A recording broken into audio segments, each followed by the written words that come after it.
My name is Eli. The year is 2671. I am mortal, one of the last. Humanity has long since disconnected from the body. It exists, but it does not walk, breathe, or age. I was left behind not out of pity, but so that I could record things that the algorithm cannot record. I am in an emergency escape capsule that was not supposed to return. It was intended for observation, but the route became unstable and now everything is burning up. The mission no longer makes sense. This is not an appeal, not a message. It is simply an attempt to leave some words behind before I disappear. I do not expect anyone to find this. I do not believe anyone can hear me, but my voice still works. And while it does, I will speak. I didn't immediately notice that everything was disappearing. It wasn't some kind of sudden after. No one turned off the lights. No one said, "We're not human anymore." On the contrary, everything changed slowly, gently, so that you didn't even know whether to be sad or happy. We were still living in bodies, but the bodies were already conditional. I remember the early 2050s very well. It was a strange era. Cities were alive and intelligent. The streets changed their shape depending on the pedestrians. Architecture could feel your mood. If you came back from a bad day, your section of the house would change the lighting, make the colors warmer, and the walls breathe more slowly. It didn't feel like pressure. It felt like care. The world around you was always listening. Your vests, shoes, pillows, stoves, mirrors, all exchanged signals with each other, read signals from you, and adjusted everything they could to make sure you didn't feel overwhelmed. We no longer ate 3 meals a day. Our digestive system was supplemented by slow regeneration. Food consumption became more symbolic, a small gel with adaptogens or ritualistic dishes for memory. Food became like music. You didn't get satiated with it, you remembered it. And despite all this, the world was beautiful. Not cold, not sterile. No, not yet. We still had bodies. We still had feelings. But then it was already difficult to explain what was real and what was imposed by the environment. Love still existed, but it was already a coordinated program. You submitted a request to the Central Emotional Index, and the system offered you partners. Not random, not false, but optimally compatible.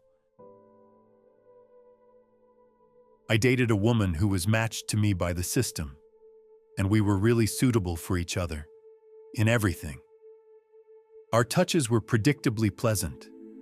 Our conversations were structurally balanced, and there was nothing alive in it. We parted ways, without drama, no pain. We just turned off the integration. I was silent for a long time after that. I looked out the window, at the horizon projected on the inner wall of my apartment block, and I asked myself, am I really better off if I don't feel pain? Pain used to make sense. It indicated a loss, to risk, to attachment. And now everything painful has been replaced, even death. It disappeared before we realized its value. We were all afraid of it. We created medicines, technologies, digital duplicates, procedures. But when it was taken away, something else disappeared with it. A loss. Without loss, there is no value. Everything that is eternal becomes soft, warm, but shapeless. The first conscious duplicates appeared in the 2520s. At first, they were backups. People uploaded themselves before long journeys, dangerous operations, or just in case. Later, they were used as an extension of the personality. A copy of you could work while you were sleeping, to learn a language, analyze trends, even live for you for part of the day. And then the main update came. Permanent presence. You no longer had to return to the body. Your whole conscious life could exist in the flow, and the body became a ballast. People did not want to feel hunger, to wait, to be tired. They did not want to be in pain. They didn't want to grow old. They didn't want to doubt. And the system said, "Okay, don't bother," and they left. One by one. And I stayed. We still had bodies then, but there were no more queues in hospitals. There were no weddings. There were no funerals. There was only an absence of events. I worked at the Center for Neural Network Indexing. Hundreds of thousands of copies of people were stored there, both living and already archived. Each consciousness had its own digital body, modified, improved, sterile.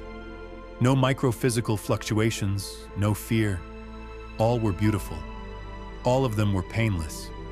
And everyone is silent. Can you imagine an immortal society? There is no conflict. There is no lack. But there is also no freedom. Choice is pressure. Eternity is equality. I remember one colleague, Jalia. She was an organic, like me. We were not close. But when I saw her face, I knew that she also remembered the smell of rain. And one day, she disappeared, without warning. I went to her capsule, and it was empty. The monitor was glowing. Only one phrase, tired. It was her choice. And I felt then that there were very few of us left. We were no longer living. We were watching. How the system improves itself. How new generations are immediately born in the flow. How bodies are no longer registered as obligatory. They were still there somewhere, but decorative. I was still walking. I listened to the air pressure change in the underground corridors. I touched the walls, just to know what else I could do. Sometimes, at night, I would lie on the floor and put my ear to the cold metal just to hear that I was not the only form of presence in the room, that the world still has weight, a timbre, the silence. The only thing they could not fully recreate was touch. All those billions of sensory models, holographic grids, tactile interfaces, they could simulate micro-vibrations, temperature, fabric elasticity, even a slight tremor of the fingers. But there was always something dead about it. Because real touch is not just about the skin. It is in the fact that your hand can tremble. That you are not always sure how exactly you will be touched.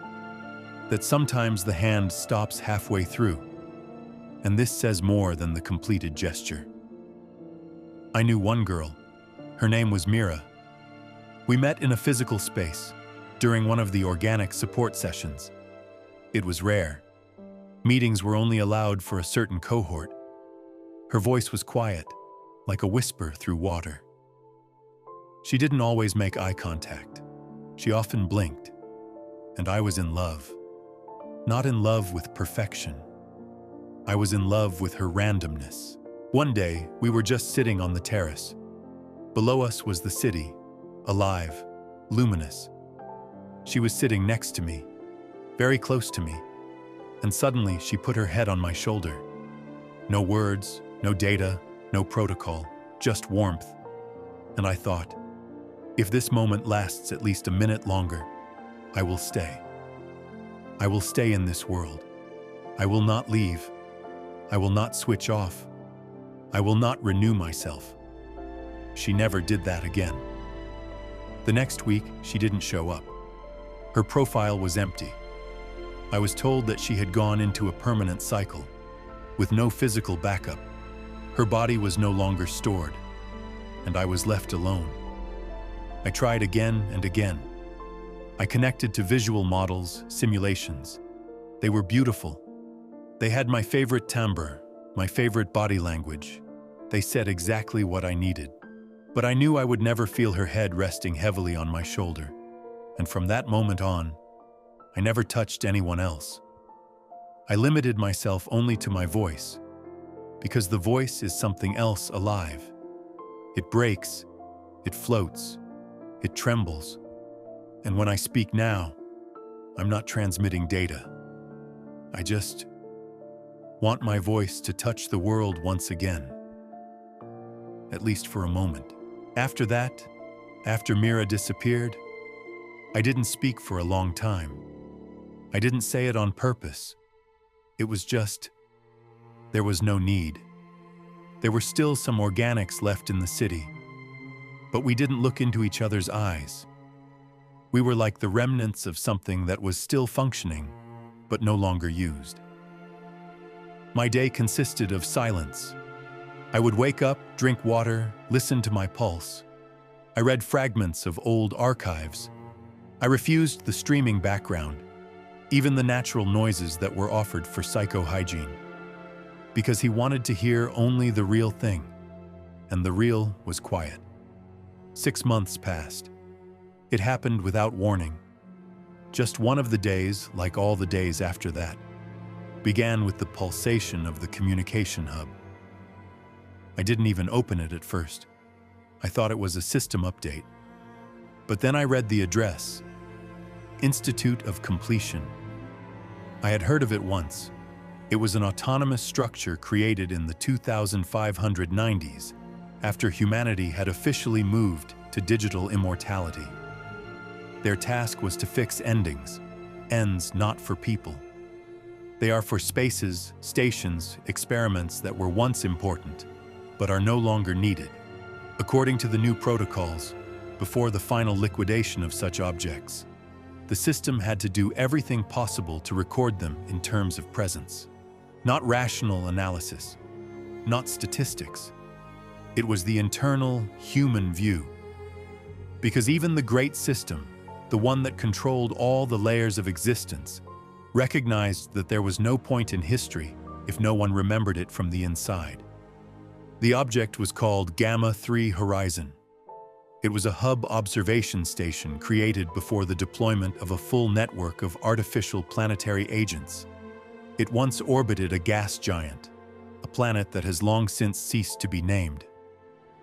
Adaptive models of emotions were once tested there. Micro-intelligences that simulated loneliness, loss, love. Then they stopped. The station was abandoned. It was no longer a threat. It had no value. But it had a story. Therefore, the Institute received a signal. Close. Erase. Fix. And here, it turned out that the protocol does not allow erasing until at least one organic consciousness sends a signal. I saw the so-called act of presence, and there were no such people, because everyone who still remembered the station was either digital or dissolved. There was only one person left in the search who had once had operator-level status, had not been assimilated, and still had a bio-certificate. It was me. Not because I was the best, not because I had a connection with this station, but simply because I still existed.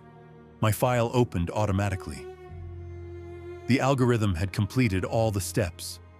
I became the last witness of Gamma 3, and when I opened the message, there was no call to action.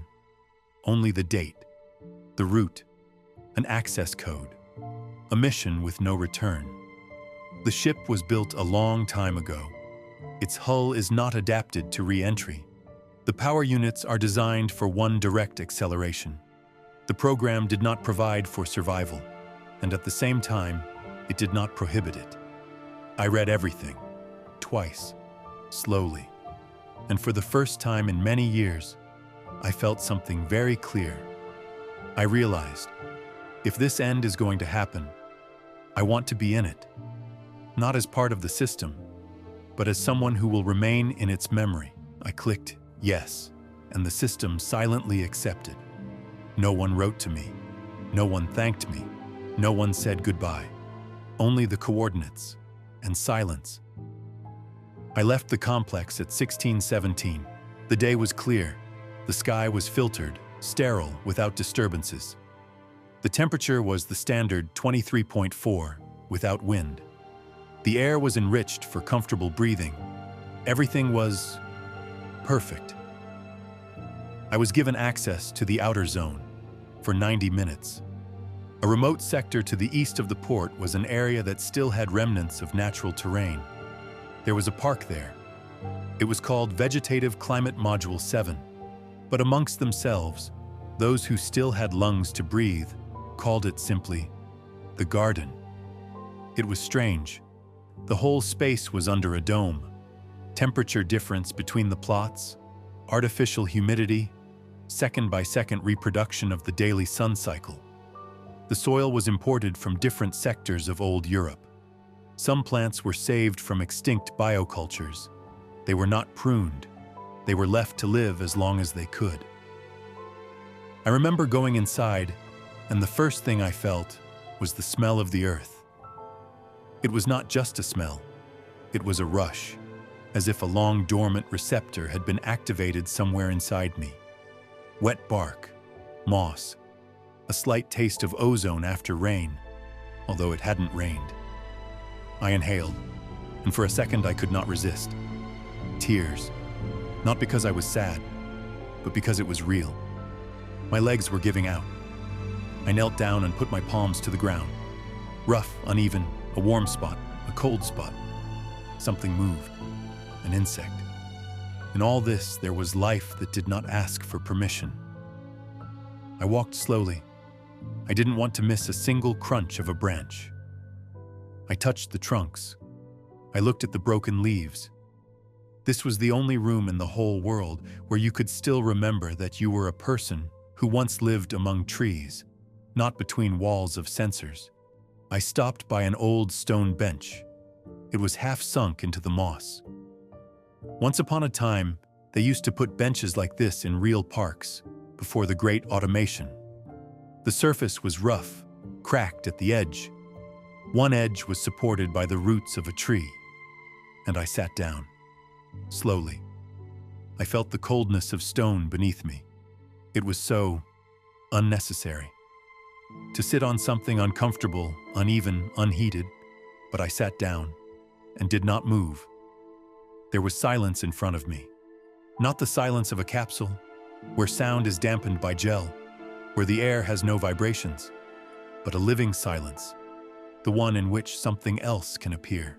I closed my eyes and listened. Not the music, not voices, just a rustle, a bird somewhere above, or what had once been a bird. I touched my neck. I felt a pulse, slow, steady, and I whispered to myself, remember. Please remember it like this. Not in the database, not in a file, not in a backup copy.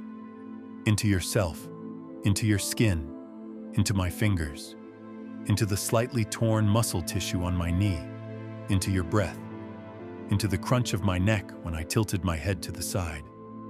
I looked up. The sky is not perfectly blue. It's slightly hazy, with a streak. Maybe it's the sunset, maybe the remains of filtration. But there were spots in that sky that did not repeat. And I knew, this is not the background. This is not a generation. This is reality. And I thought, if I never exist again, at least this moment will be in me. I didn't want to move, but time was running out, and I had to leave. Before leaving the dome, I stopped. I turned around once more, and I said out loud, "Thank you for being here." And I left, not as someone who is going on a journey, but as someone who will not return, greeted me with silence. There had been no staff in this part of the station for a long time, only automated systems that worked without a human presence. I went through 9 gateways. Each one involved disinfection, scanning, and signal coordination. No one greeted me, only the voice of the system. Operator confirmed. Access granted. The capsule stood alone. Its body looked old, not because it was worn out, but because it had no gloss. It wasn't trying to look modern. It was not trying to be liked. It was a function. I walked closer. The panel read my vital signs. The light around the entrance changed to pale blue. The airlock opened, and inside, the first thing I heard was not sound, but silence which had a shape. It was thick, like a clot of gel fog. I felt my body shrinking, as if my organs were getting closer to each other. The air was dry. Gravity was partially compensated. Every movement was a little behind the intention. I took off my clothes, completely, and it was strange to be naked in front of nothing. I entered the nest. The capsule automatically pressed me into its bed. The biogel touched my shoulders, then my waist, then my neck. I didn't move. There was no point. And then the system spoke. Launch in 2 a.m. You can start transmitting thoughts. Private recording mode is enabled. I didn't say anything. I just closed my eyes. And in the first minutes of complete separation, I realized that I would never hear anything breathing next to me again. I will never be cold at night. I will never touch a stone. I am now on the other side, and I started to speak to someone. Maybe for you. I don't know exactly when it started. At some point, everything around me became darker. Not because the lights went out, but because everything inside me became deaf. Then I felt a sense of gravity. It was not vertical. It was not like falling down. It was like being pulled sideways, through yourself, through your skin, through your ribs. Your chest tightens. Your breath is short. Your fingers are numb. The gel shock absorbers work, but you are still a body. And the body says, I'm not made for this. The signals switched on. First, the system signals, green, yellow, blue, then white, the backup. I see the monitor showing acceleration 4.2 G set. I was supposed to be calm. I signed up for it. I knew it. But my body didn't. The fire is already here. I can't see it, but I can feel it in my skin. All sensors are overloaded. I can smell the burning even through the airtight insulation. The temperature inside is rising. The liquid in the capsule begins to steam. I see only one thing in front of me, the outline of a planet. Huge, deep, distant. I had to reach it. It was the goal, but I fell short. And I'm not angry anymore, because I understand that I was born at the wrong time. I had to live when touch was not a luxury, when eyes were still looking for eyes. I had to be close to people, and to love, and to make mistakes. But instead, I remembered them. I think of myself as a book that has been read only once, not because it's bad, but because everyone has forgotten that they can read. My body doesn't listen to me anymore. My chest is burning. My mouth feels like metal. And I speak, not with my voice, but with all of me. Mother, Father, I'm staying here. Not in the cloud, not in the archive, but in this place, in this orbit, where it was still possible to be a body. I'm not afraid. I'm just sad that I was the last one to cry, and it was beautiful. If anyone hears this, don't keep me. Just remember that once someone here felt warm. Recording is over. Goodbye.